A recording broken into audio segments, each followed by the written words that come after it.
Hello friends, my name is Shilpa Kakkar. I am from M.B.Patel English Medium Secondary and Higher Secondary School. Today, I have come with Standard 12th Secretarial Practice and Commercial Correspondence. This is the first chapter of Secretarial Practice. The name of the chapter is Issue of Shares.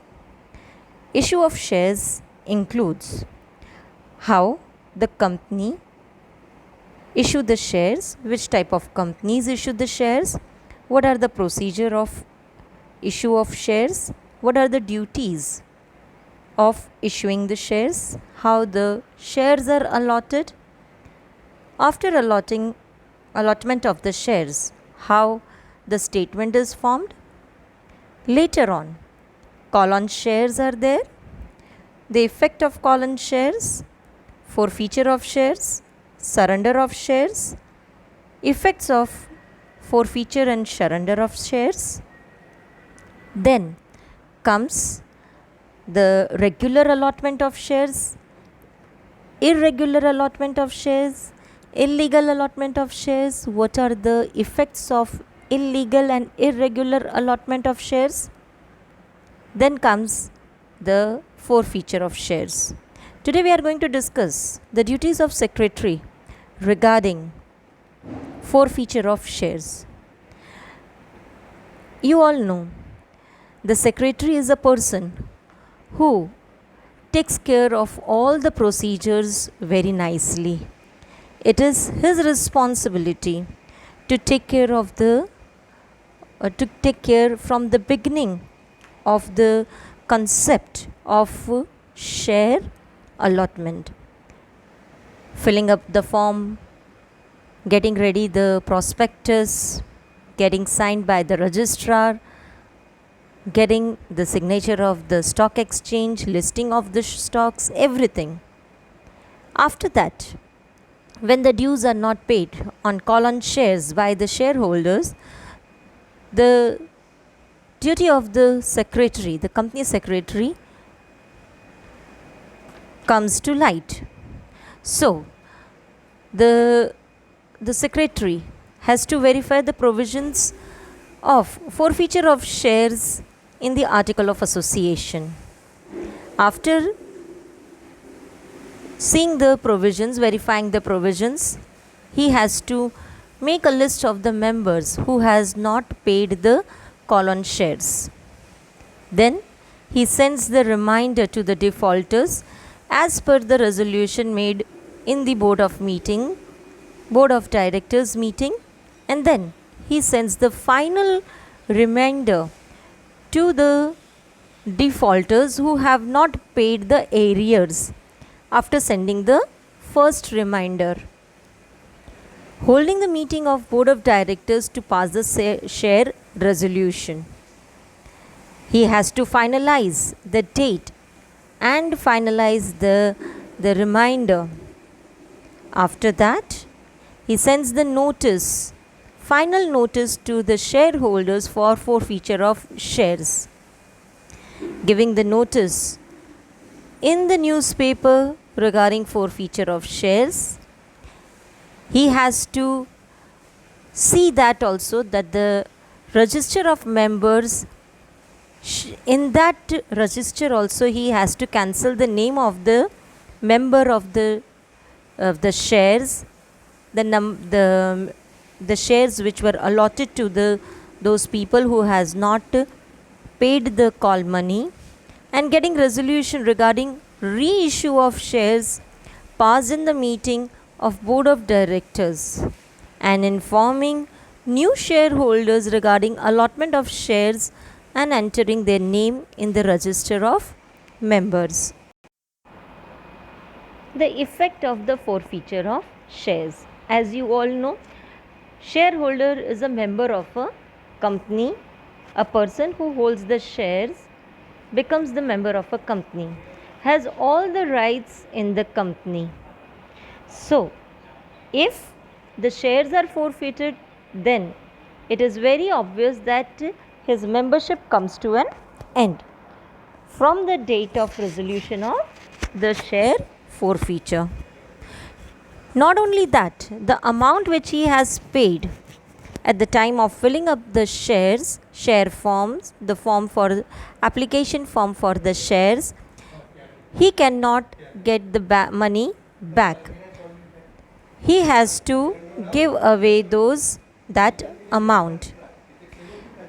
He not also receives the dividend because no longer he is a shareholder. As soon as the shares are forfeited, the company becomes the owner of the amount paid by shareholders on share forfeited. The amount forfeited is credited by the company to a forfeited share account. After that, after forfeiting the shares, after taking away those shares, now the company becomes the owner of the shares.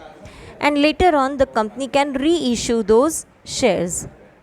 When the company reissue the shares, at that time, the money which was there in the account were transferred and the forfeited share accounts is closed. When the company becomes the owner of the shares, of the forfeited shares, then they can redeem the shares. They can deem to fit the shares. That is, they give away the shares to the other shareholders. On forfeiture of shares, the share capital of the company is reduced and the company can reissue the shares forfeited. So, in simple words, we can say that the effect of the share forfeiture is that the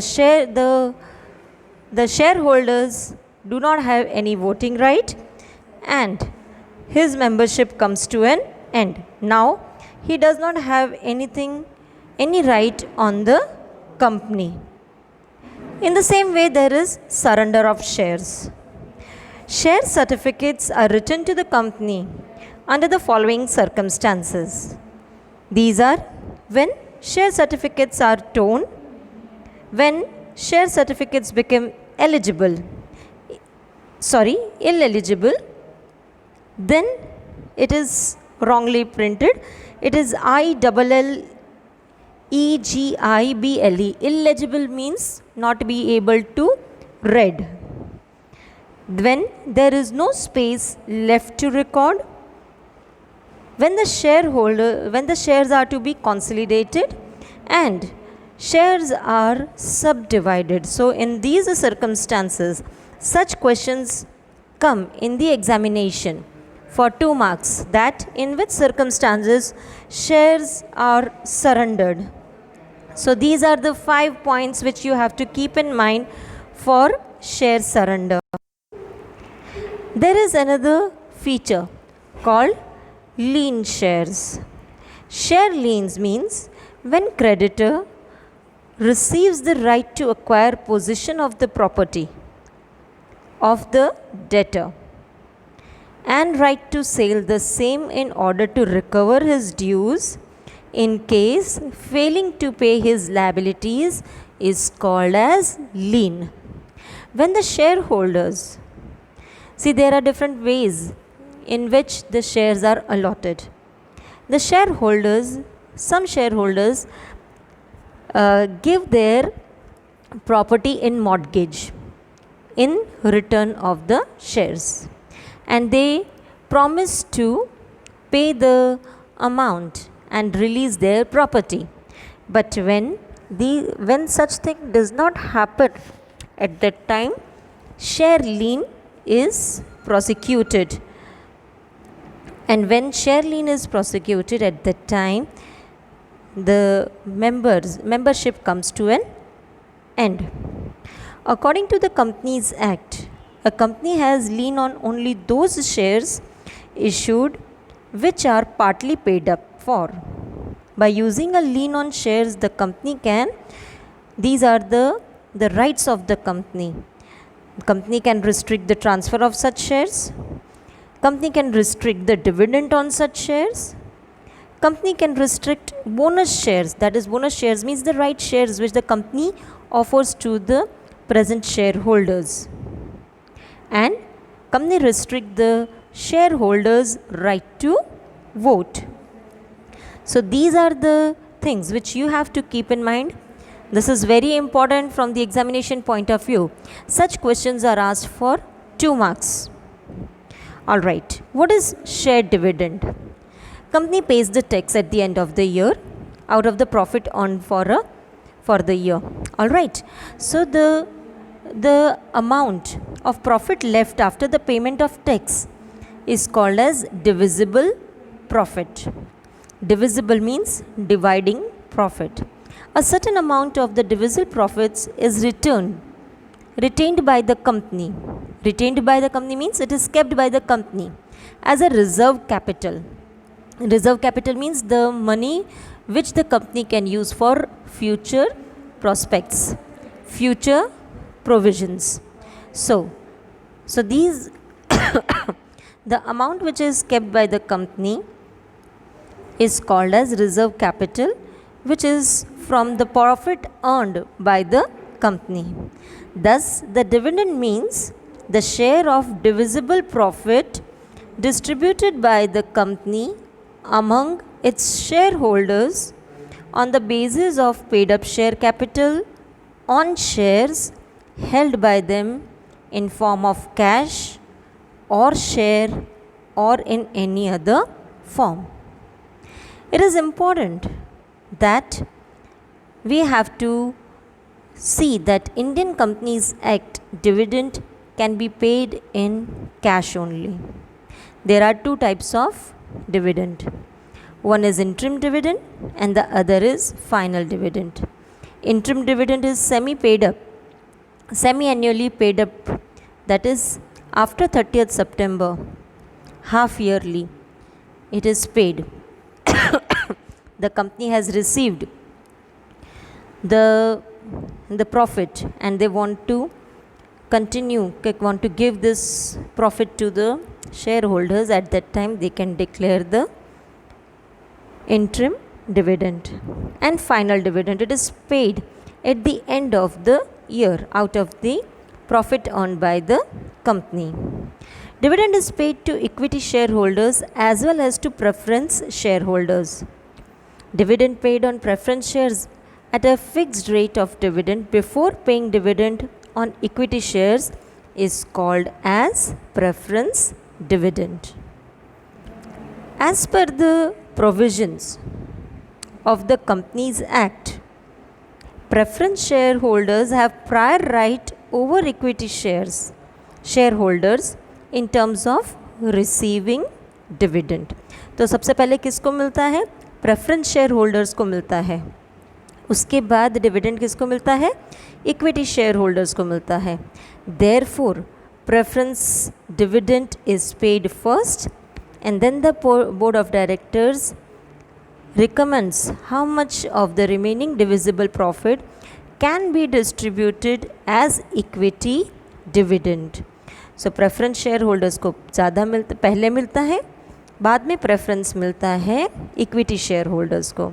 So the equity dividend recommended by the board of directors is approved by the shareholders in the annual general meeting of the company. When the equity dividend is decided, then the company has to pay within 60 days of such approval. उससे late नहीं किया जाता, वरना company को interest पे करना होता है. Once the dividend is declared, the company has to pay the dividend, and it is not necessary for the company to declare the dividend even. Equity dividend is based on the profits of the company and need of funds for the company in future. The board of directors decides the rate of equity dividend by taking into consideration the need of funds for the company.